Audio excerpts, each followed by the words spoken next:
Hello everyone, Stephen here with another fragrance review from Redolessence.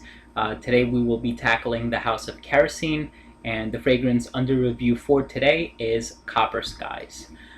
Before I begin, first things first, I would just like to say if the name kerosene does not ring a bell or if you're not familiar with it, please check out the link that I've left in the description section down below. Subscribe to it and watch as many videos from it as you can, because if you're not familiar with him, John Kerosene, or John Peg, is a former YouTube reviewer, one of the most refined noses in the YouTube fragrance community, and now in the perfume industry, being that he's now in it and he's composing his own fragrances, and he actually has quite a few out on the market today. They're available at Mint New York, which is where I purchased this one, and I'm really glad to have this one in my collection. Thanks, John, for everything you've done, for your genius and your talent and your brilliance.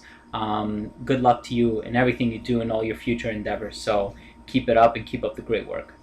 So without further ado, let's get into the heart of this review, which is describing the fragrance itself. So just for starters, how does this one smell? Now, I would like to say that this one has an ecclesiastical evocation for me. What does that mean? It reminds me of church. You have the wooden pews, the waxiness from the candles, the amber smokiness from the priest's censer, and then you have the spices from the dishes that is served in the cafeteria after Mass. This one, just to run through the notes here, we have cedar, honeycomb, amber, clove. Sorry guys, just give me 1 second. That's my dog. She wants a little bit of attention. So let's run through the notes. Cedar, honeycomb, amber, clove, tobacco, and basil. So when I first smelled this one, I didn't really think that there was too much clove in this one. When I smelled it straight off the atomizer, I was actually more inclined to say that there was probably a little bit of arugula in there. I know that that's a nerve. Hold on, guys. That's my other dog. I shouldn't have had them in the room. They're going nuts. Let me give this a second try. Sorry guys, like I was saying, when I first smelled this, I didn't think there was too much clove in it. I was more inclined to say that there was arugula in it. I know that that herb has a reputation of actually being a little spicy, but as soon as I sprayed it on my skin, it was quite evident that there was a bit of clove in here. However, if you are familiar with the clove in Maurice Roussel's composition Musc Ravageur, I have to say that this one is not as offensive, it's not cloying, and it's actually quite tamed down and subdued by the honeycomb in this one. And that's one thing that I appreciate about this composition, is that John Peg decided to use honey as a means of sweetening up this fragrance, as opposed to vanilla, which is the more traditional route. But we do have a lot of basil in this one as well, and that contributes to that herbaceous quality of the fragrance as well. Another fragrance that I found this one to be quite comparable with is Chergui by Serge Lutens, just because you have that honey and tobacco combination.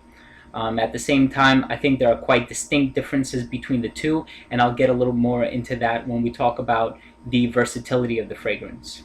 So without further ado, let's get down to the rating for this fragrance. First things first, uniqueness. I ended up giving this one an 8 out of 10.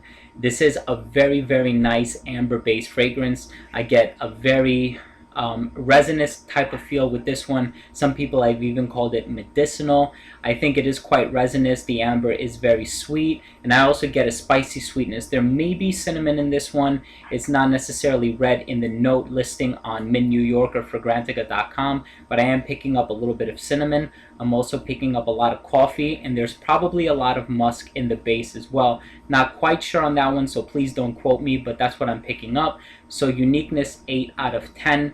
This is a fairly linear fragrance in my opinion, which is one of the reasons why I would compare this so much with Chergui by Serge Lutens. That's fairly linear as well in my opinion. And this one is 80% natural ingredients, if I'm not mistaken. So this is a really nice fragrance, and I can't get enough of it, really. I mean, this is certainly one of my favorites in my collection. Really proud to have this and proud to showcase it on myself. So thank you for everything you've done, and thank you for this brilliant composition. In terms of longevity, guys, the only reason I didn't give it an 11 out of 10 is because I do not rate that high. 10 out of 10 for this one, surely, without a doubt. I put this one in the morning Put this one on in the morning at around 6:30 a.m. It's now a little past 8:30 p.m. So we're going on 14 hours, 12 hours plus, and this one is still, oh yeah, this one is still highly detectable. I mean, there are fragrances in my collection that do last as long, Duro by Nasomatto being one of them, and then of course there are other fragrances that kind of tend to die down and fade away into the mist, so to speak. From what I'm given to understand, this one has no aquatic notes, no marine notes, no citrus notes, not too heavy on the floral. So this one, because it's linear, it has notes that kind of stick around from the beginning to the end, and there isn't too much of a development on this one, but it lasts a really long time. So projection, 10 out of 10 again. I've said this before and I'll say it again. 2 sprays with this one is one too many. Really, I put on 2 sprays of this stuff today. I put one on my neck and then one on by my elbow on my left forearm, and I was projecting the entire day. I wouldn't be surprised if somebody, 15 feet away from me could smell this one. This is an eau de parfum concentration, so you do have to be very light on the trigger, spray in moderation. At the same time, if it had said Extrait de Parfum on the label, I would have been just as convinced, because this one is really strong stuff. Half of my coworkers asked me what I was wearing today, so that's a testament to how much this one projects, and that speaks volumes in terms of how discernible this is when somebody wears it. So definitely spray with moderation. In terms of versatility, this is where it kind of took a plummet, figuratively speaking, a 3 out of 10. I love wearing this one, don't get me wrong. I think this one is more reserved for the winter seasons. Today I wore it just for the purposes of this review and for testing purposes, and the heat and the humidity really brought this one to life. But I think it doesn't need the help of the heat or the humidity, just because it fares so well just on its own. Today was just overkill.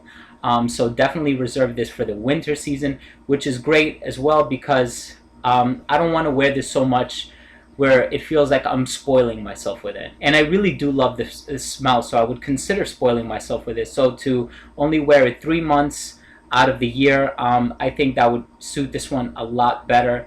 At the same time, it's more reserved for nights, chilly nights, and although it is labeled or marketed as a unisex fragrance, I would consider this one more of a men's fragrance, just because I feel like it has many masculine qualities and undertones. It may just be that musk that I think I'm picking up in the base of this fragrance. Like I said, I would compare this a lot to Chergui by Serge Lutens. When I smelled that honey and tobacco combination in Chergui, I think unisex. When I smell this one, I think more of a masculine nature. So I would picture this more on a man than I would a woman, but of course to each his own, or in this case her own. So really just wear whatever makes you happy and whatever makes you comfortable. And then lastly, in terms of presentation, gave this one a 9 out of 10. Should have given it a 10 out of 10. I don't know what I was thinking, but I love everything about this bottle. It has that automotive clear coat paint, which, as you probably know, makes it alcohol resistant. John Pegg, or John Kerosene, does the bottle design. He sprays it on himself. There's a copper plate in the front with the name of both the house and the fragrance engraved into it. So everything about this bottle satisfies the theme, from the fabric material on the cap to the copper wire that's holding it together, hence the name Copper Skies. And this is what I imagine the world would smell like when the skies are copper on, say, Judgment Day or something. Back to my ecclesiastical evocation that I started off with. But everything about this bottle is really nice, highly presentable. I love this stuff, and I think John could not have done a better job on it. He's extremely talented, and like I said, once again, I know I'm really gonna say it until I'm blue in the face, but I'm glad to have this one in my collection. Now, I did bring this one to work with me today, and my coworker wanted to try it out on his skin just to see how it smelled. And I guess maybe the copper wire gave him the impression that he has to twist the cap off as opposed to just pulling it off. Maybe he thought it was a splash or something. And what I noticed is that if you do twist it, the atomizer will actually unscrew. So it is threaded.